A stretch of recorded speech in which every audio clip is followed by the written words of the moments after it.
Como é que um programa rodando aí no seu computador pode fazer com que um jogo, que também é um programa rodando no seu computador, mude o seu comportamento padrão e te dê coisas como munição ilimitada, God Mode, teleporte, vida infinita, pulos mais altos, entre várias outras coisas, hein? Hoje a gente vai dar início a uma série nova de vídeos aqui no canal para abordar um tema que foi pedido por muitos de vocês aí. Em cada vídeo dessa série a gente vai abordar o funcionamento dos cheats ou hacks dos jogos, como você preferir, que são aqueles programinhas que alteram o comportamento padrão do jogo e fazem você ser um verdadeiro deus dentro deles. Então fica comigo aqui hoje, que no final desse vídeo a gente vai ter uma tecla mágica do nosso teclado que recupera toda a vida do nosso personagem e teremos uma chuva de balas no ar, porque o nosso personagem vai ter munição infinita. Partiu?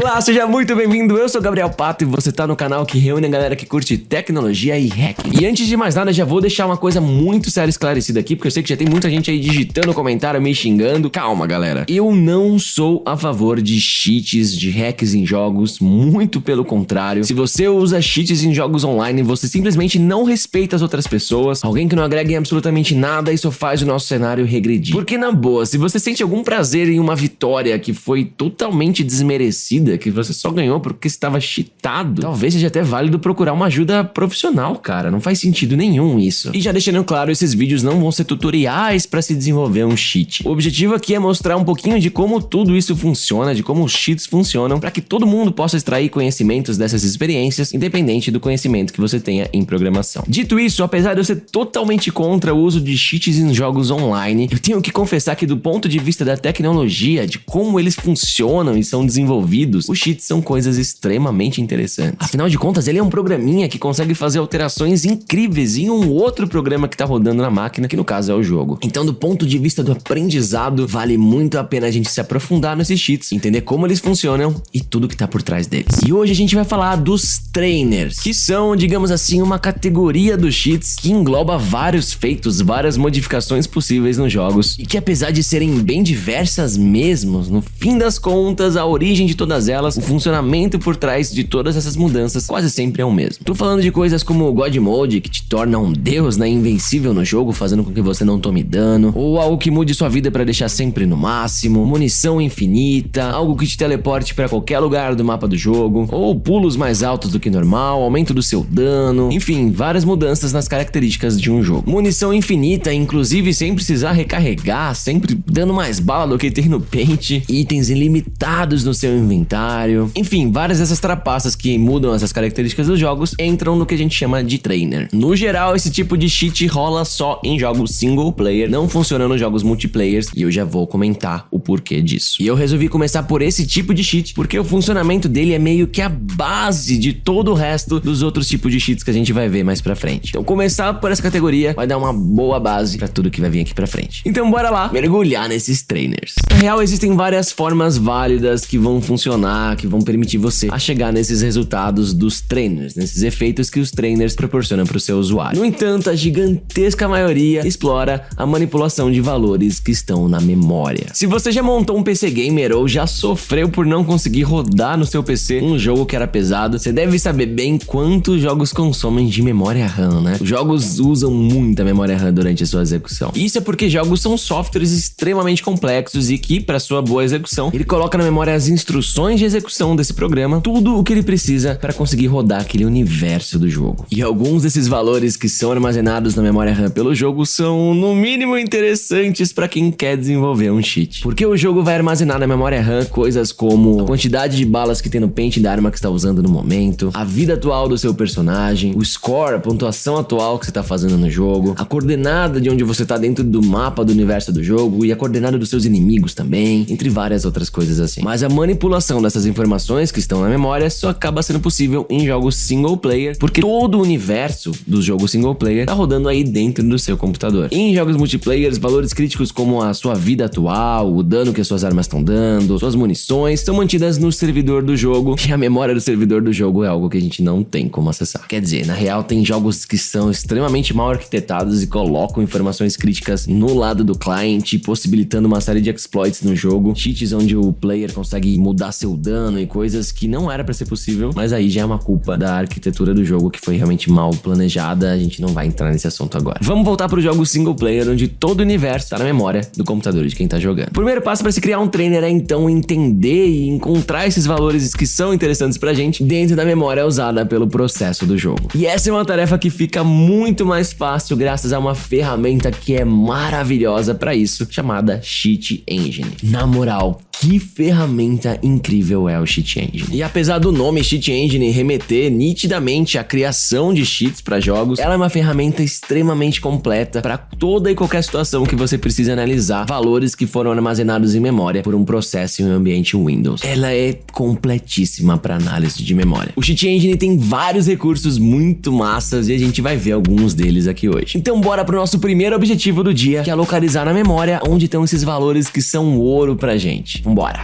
A gente sobe o jogo e, como eu falei, ele aloca várias informações sobre o universo dele na memória RAM. Ali tem umas belezinhas que a gente tá atrás de ler e de manipular. Mas como é que a gente vai pesquisar um mero número nesses vários megas de RAM consumidos pelo jogo? Pois é justamente aí que entra o Cheat Engine. Eu indico pro Cheat Engine qual é o processo do jogo que eu quero analisar e logo na tela inicial dele, ele já apresenta a sua ferramenta de busca, a ferramenta de scan, pra gente encontrar o endereço de memória que guarda o valor que a gente tá buscando. A gente vai buscar a munição atual no pente da arma que a gente tá usando. E a gente tem uma ótima referência para usar nessa nossa busca. A gente sabe o valor exato de balas que estão no pente da arma nesse exato momento, já que é uma informação que o próprio jogo, na interface dele, mostra pra gente. Então aqui no Cheat Engine é só a gente marcar que a gente tá buscando por um valor exato e vamos buscar por um inteiro de 4 bytes, que é o que tem boa chance de ser o que tá sendo usado para armazenar o valor que a gente tá buscando. E é isso, bora lá buscar então. A gente faz a busca e olha só, a gente achou 30 mil endereços que nesse momento estão com o valor 40, que é o valor que a gente buscou. O que a gente vai fazer com 30 mil endereços, né? São vários endereços que de fato têm o valor 40 nesse momento, só que são usados para razões mais diversas do jogo. Só que a gente quer achar um único endereço entre esses 30 mil. A gente quer o verdadeiro endereço que guarda a informação da munição da arma. Então vamos continuar, que a gente tem mais trabalho pela frente na nossa busca. Você pode ver aqui que alguns desses endereços que guardavam o valor 40 na hora da nossa busca, agora já nem tem mais esse valor 40, já tem um valor totalmente diferente. Para a gente filtrar mais ainda essa lista e continuar aqui na nossa busca, a gente pode mudar o valor que a gente está buscando. A gente tem 40 balas na arma agora, né? Se a gente der um tiro, esse valor vai cair para 39, certo? Fazendo isso, a gente pede então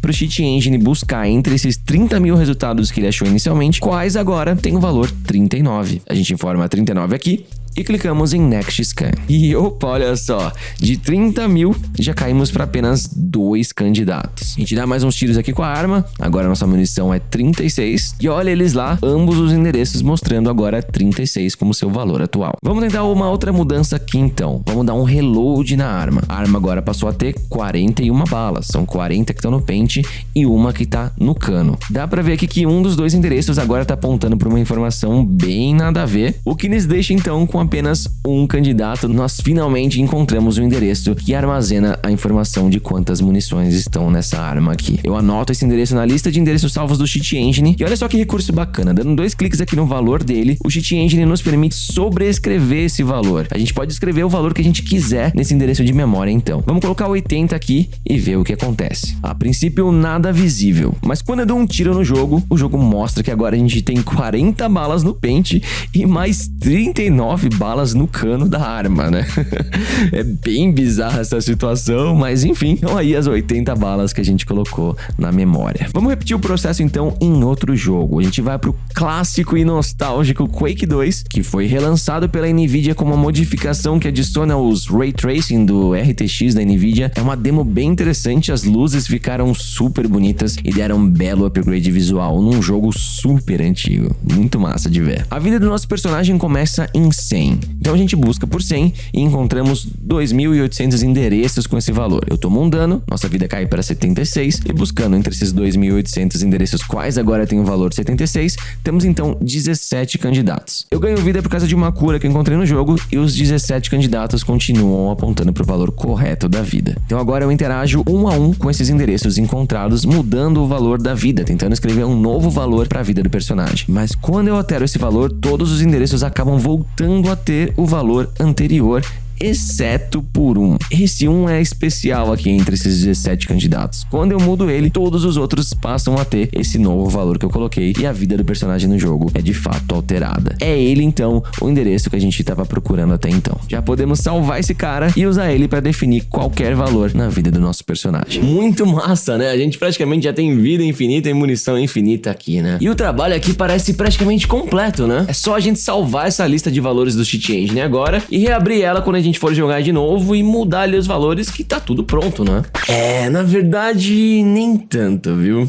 As coisas não são tão simples assim, não. Uma vez que a gente fechar o jogo e abrir de novo, na próxima vez que a gente for jogar, o sistema operacional vai alocar a memória dessa segunda execução do processo do jogo em um novo lugar, em um novo endereço de memória. E aí aqueles endereços de memória que a gente descobriu até então vão ficar todos inválidos. Eles não vão mais apontar para onde o jogo vai estar armazenando esses valores que a gente queria, como o número de munições, por exemplo. Então a gente teria que começar tudo de novo, todo o processo de descobrir quais são os novos endereços. Só que seria um saco ter que fazer isso a cada vez que a gente abrisse o jogo, né? A gente precisa adotar uma técnica para localizar esses endereços que o jogo tá usando para armazenar os valores que a gente tem interesse, mesmo depois do jogo ser reiniciado e ser colocado em um novo espaço da memória. E aqui teria mais de um caminho válido para chegar nesse mesmo resultado, mas o que a gente vai usar aqui hoje é usar ponteiros que estejam apontando para os endereços de memória que tem essas informações que a gente tá procurando, e a gente vai procurar eles usando o Pointer Scan, recurso do Cheat Engine. Um ponteiro é um tipo de dado cujo valor se refere diretamente a um endereço de uma outra área da memória. A gente viu até agora endereços de memória armazenando valores, como por exemplo o endereço que armazenava o número de munições da arma, né? Os ponteiros também estão lá na memória, mas eles armazenam como valor deles um outro endereço da memória. Eu comentei que a cada reinicialização do processo do jogo, o endereço das munições da arma muda, né? Pois é, mas pode ser que exista uma cadeia de ponteiros e de deslocamentos que acabam chegando no endereço de memória que a gente procura, como um endereço que guarda o número de munições da arma. Mas se os endereços mudam a cada execução, como que a gente encontra o início dessa cadeia toda, hein? Bom, a gente pode escrever um programa que veja qual é o endereço de memória de base de um processo qualquer que está rodando no sistema operacional, ou o endereço base de qualquer módulo de um processo que está em execução. Então, por mais que sim, os endereços vão mudar em uma nova execução, a gente pode saber qual foi o endereço base do processo do jogo em sua nova execução. E aí pode ser que com um deslocamento estático a partir do endereço de base do processo, a gente chegue em um ponteiro que inicia toda a cadeia de ponteiros e deslocamentos, que por sinal também são chamados de offset, e que finalmente vai nos fazer chegar ao valor que a gente procura, que é o endereço válido nessa nossa nova execução do jogo, que guarda a informação que é de nosso interesse. Eu sei que parece bem complexo e achar toda essa cadeia pode soar algo de outro mundo, né? Só que o Cheat Engine tem uma ferramenta incrível para ajudar nessa busca, chamada Pointer Scanner. O processo começa com a busca do endereço do valor que estamos interessados exatamente da forma como a gente já fez aqui hoje. Então eu vou pular essa etapa, o endereço encontrado já está anotado aqui. Agora eu opto por gerar um pointer map para esse endereço. Esse pointer map vai ser salvo em um arquivo que eu ponho o nome aqui indicando pertencer ao primeiro endereço encontrado em todo o nosso processo de busca. Também é importante anotar qual foi o endereço encontrado nesse nosso primeiro cenário de busca aqui. Agora eu fecho o jogo e abro ele novamente e repito todo esse processo. Encontro o endereço do jeito que a gente sempre fez, gero o pointer scan e salvo tudo como sendo o meu segundo scan. Para garantir, eu até reiniciei meu PC e vou fazer o processo uma terceira vez rumo ao meu terceiro pointer map. E beleza, acho que a gente já tem material suficiente para a gente ir para a próxima etapa então. Eu clico no terceiro endereço que eu acabei de encontrar e dessa vez eu uso a opção Pointer Scan to this address. Nas configurações eu opto por usar um pointer map salvo e indico o pointer map que a gente acabou de gerar, o do terceiro scan. Depois eu opto por comparar os resultados com outros pointers maps salvos. E aí eu seleciono o arquivo do primeiro pointer map que a gente gerou e indico qual era o endereço que a gente encontrou durante o primeiro scan que a gente fez. E faço a mesma coisa para o segundo. Indico o arquivo do segundo pointer map e indico qual era o endereço que a gente encontrou quando a gente estava gerando esse segundo scan. E pronto, eu deixo ele rodar e comparar os resultados. E beleza, ele me indica então 201 caminhos que, calculando a partir de um endereço base do processo do jogo ou de algum módulo dele e considerando todos os deslocamentos, nos faz chegar ao endereço que a gente tem interesse mesmo depois de reiniciar o processo ou reiniciar até a nossa máquina. Eu salvo então um desses endereços na minha lista. E dando 2 cliques nele aqui na lista, a gente vê bem todo o processo de chegar nesse endereço pelo caminho encontrado pelo Cheat Engine. Esse caminho aqui começa pelo endereço de memória base do Crysis 2.exe somado a esse valor aqui. encontramos então um endereço que, somado ao deslocamento 2 e 8, nos revela o próximo endereço, que somado a 6C revela o próximo, e assim por diante até chegar no endereço final que a gente sempre teve interesse. E com essa receita em mãos, a gente pode esquecer todo aquele processo de scan que a gente teve que fazer até então para descobrir os endereços que guardam as informações que são de nosso interesse. É só a gente salvar esse caminho que a gente encontrou, que a gente já pode reiniciar o PC, reiniciar o jogo numa boa, que da próxima vez que o jogo for carregado, a gente já vai poder visualizar o valor da munição e alterar ela pelo cheat engine pro valor que a gente quiser. E beleza, agora sim a gente pode então reiniciar o PC, reiniciar o jogo quantas vezes a gente quiser, com essas coordenadas dos ponteiros que a gente localizou e que estão salvos aí no cheat engine. A gente pode só carregar essa lista no cheat engine e ler e mudar esses valores que a gente tem interesse, mesmo depois de reiniciar o processo inúmeras vezes. Pelo menos até o jogo lançar uma nova versão, tudo indica que a gente continua de boa. Então bora pra próxima etapa. E os próximos passos vão ser meio que juntos aqui. Primeiro que ninguém quer ficar dependendo do cheat engine, né? A ideia aqui é a gente ter o nosso programinha, o nosso cheat, nosso hack num programinha separado que possa ser distribuído e usado mesmo pra quem nem sabe da existência do cheat engine, né? E segundo que agora a gente já tem a receita de como chegar nesses valores que a gente quer manipular. Mas o que a gente vai fazer agora, hein? Qual vai ser a estratégia de manipulação desses valores que a gente vai implementar no nosso trainer, hein? É hora de juntar tudo isso pra gente fabricar o nosso trainer e pôr a nossa belezinha pra rodar. Pra criar o nosso programinha, o nosso trainer, eu optei por usar C#. Mas como eu falei no começo desse vídeo, eu não vou me aprofundar na parte de programação aqui. Eu só quero comentar com vocês os pontos-chave aqui. E o ponto-chave é o uso das funções da API do Windows Read Process Memory e Write Process Memory. E como eu tô fazendo em .NET, eu tô chamando elas via pinvoke. São essas funções que vão possibilitar ler e escrever em espaços de memórias que não pertencem ao nosso processo atual. Ou seja, o processo do nosso executável, o nosso trainer. De resto, a gente vai seguir o que a gente aprendeu pelo cheat engine. A gente começa encontrando o endereço base do processo do jogo, somamos o valor inicial que a gente descobriu e aí a gente vai somando os offsets em cada estágio de leitura dos ponteiros. Nesse caso aqui eu informo os offsets dentro de um array, mas depois esse array é processado e para cada elemento rola a soma ao endereço anterior e a leitura de memória para se chegar no próximo endereço. Exatamente do jeito que a gente viu rolar lá no cheat engine. E aí finalmente a gente chega no endereço que a gente sempre esteve procurando. Mas beleza, e qual vai ser a nossa estratégia aqui? O que a gente faz depois de ter o endereço em mãos? No caso do Crysis, a ideia era ter munição infinita para nossa pistola. Então eu criei um timer que a cada 100 milissegundos grava lá na memória do processo do Crysis, no endereço que a gente descobriu, o valor 100. Ou seja, a gente vai sempre ter 100 balas disponíveis. Esse timer tá rodando tão rápido que vai ser praticamente impossível de notar dentro do jogo a queda do número de balas enquanto a gente tá disparando. Olha aí como ficou o processo inteiro do nosso trainer rodando, que belezinha que ficou, hein? Dá pra tirar a vontade que a gente nunca vai chegar perto do ponto de precisar dar um reload na arma. Aliás, não dá nem pra notar que tá caindo o número de munições ali enquanto a gente atira, né? O nosso trainer tá atualizando sempre a cada 100 milissegundos, colocando de volta nossas 100 munições. Já pro Quake eu pensei em algo um pouco diferente. Eu também poderia ter feito o lance do timer pra ficar sempre colocando nossa vida no máximo a cada 100 milissegundos, e aí a gente teria uma espécie de God Mode, né? A gente nunca sentiria que tá perdendo vida praticamente. Mas eu pensei num cenário um pouco diferente. E se a gente quisesse tentar a sorte no jogo, tentar passar das difíceis missões do Quake 2 e só restaurar a vida do nosso personagem quando a gente quisesse? Pra isso, então, eu abri mão de usar um timer e criei uma tecla no teclado que sempre que for pressionada, vai restaurar a vida do nosso personagem. Só que enquanto o jogador tá jogando, o processo que tá com foco no sistema operacional, o processo que tá maximizado, é o jogo e não o nosso trainer. Por isso é um pouquinho mais complicado saber se ele apertou determinada tecla para poder acionar a função que vai alterar a vida dele. Para resolver isso, então, eu precisei setar um hook global do teclado. É uma forma de indicar para o sistema operacional que nosso programinha quer saber de cada tecla que está sendo pressionada. Para isso, mais uma vez, eu faço uso de algumas APIs do Windows via pinvoke. O hook vai ser disparado para cada tecla que for apertada do teclado. Aí eu vejo dentro do hook se a tecla pressionada dessa vez foi a que eu escolhi. No caso, a PageUp, que tem como código o número 33. Se for, o programa então grava na memória 200 de life para o nosso personagem. E olha aí como tá tudo rolando bem direitinho no Quake também. A gente pode jogar numa boa e toda vez que o negócio fica complicado pra gente, a gente quiser uma lifezinha extra, é só apertar PageUp e o personagem volta a ter 200 de vida. E aí, o que você achou do nosso tema de hoje, hein? É muito louco como um programinha externo consegue manipular o comportamento de um outro programa rodando na máquina, né? Me conta aqui nos comentários o que você achou disso tudo. Se você curtiu, não esquece de deixar aquele like pra fortalecer, que isso ajuda muito o canal. E não esquece de se inscrever no canal e habilitar as notificações. Galerinha, tô vendo nas estatísticas que tem muita gente que ainda não se inscreveu no canal. Então, por favor, se você curte o conteúdo de qualidade, qualidade, dá essa força. É só clicar em se inscrever, é rapidinho e isso me ajuda muito. Então, muito obrigado mesmo pra galera que tá ajudando, se inscrevendo aí no canal. Não deixa de me acompanhar também no Instagram, é